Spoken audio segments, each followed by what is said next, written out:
Assalamualaikum warahmatullahi wabarakatuh. Sahabat beriman, Allah Subhanahu wa Ta'ala menciptakan iblis dari api yang sangat panas. Di akhirat nanti, mereka dan para pengikutnya akan diazab dengan api neraka yang menyala-nyala. Jika demikian, apakah siksaan api neraka mempan bagi iblis? Bagaimana keadaan iblis di neraka? Mengapa iblis diciptakan dari api?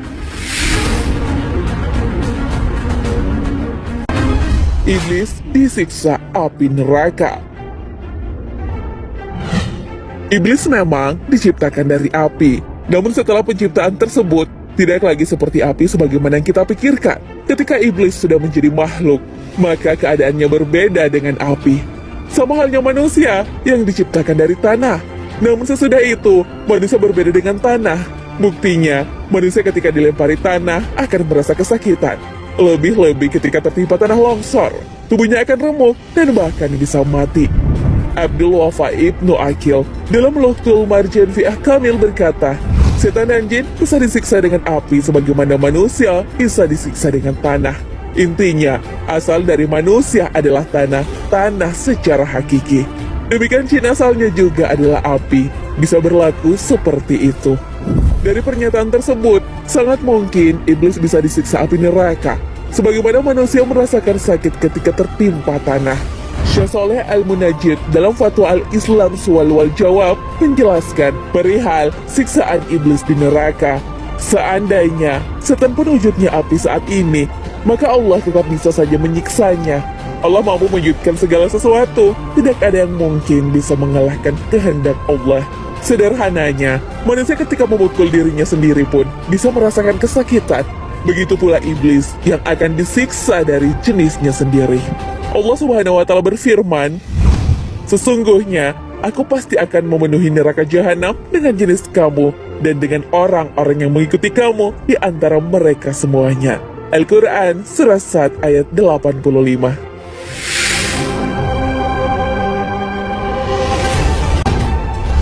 Keadaan iblis di neraka.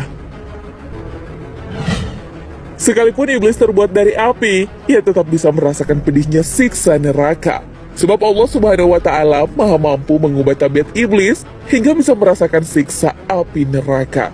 Sebagaimana iblis terkadang berubah bentuk hingga bisa di suatu tempat, misalnya di tempat duduk atau di tempat tidur.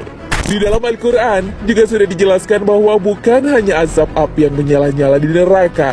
Azab lain berupa ular, kalajengking, cambuk dari besi, rantai, belenggu, hingga pohon zakum juga termasuk siksaan di neraka. Allah Subhanahu wa Ta'ala berfirman, sesungguhnya pohon zakum itu makanan orang yang banyak berdosa. Ia sebagai kotoran minyak yang mendidih di dalam perut, seperti mendidihnya air yang amat panas. Al-Quran Surah Ad-Dukhan ayat 43 hingga 46.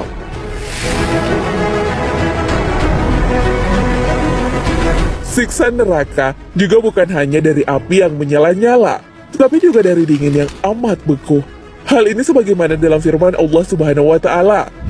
Inilah azab neraka, biarlah mereka merasakannya, minuman mereka air yang sangat panas dan air yang sangat dingin atau gasak. Al-Quran Surah Sad ayat 57. Dari berbagai macam azab, itulah sehingga iblis tentunya merasakan siksa neraka.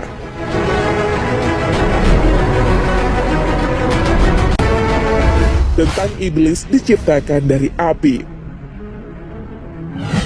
Seluruh makhluk ciptaan disertai hikmah Allah Subhanahu wa Ta'ala, Sang Maha Pencipta.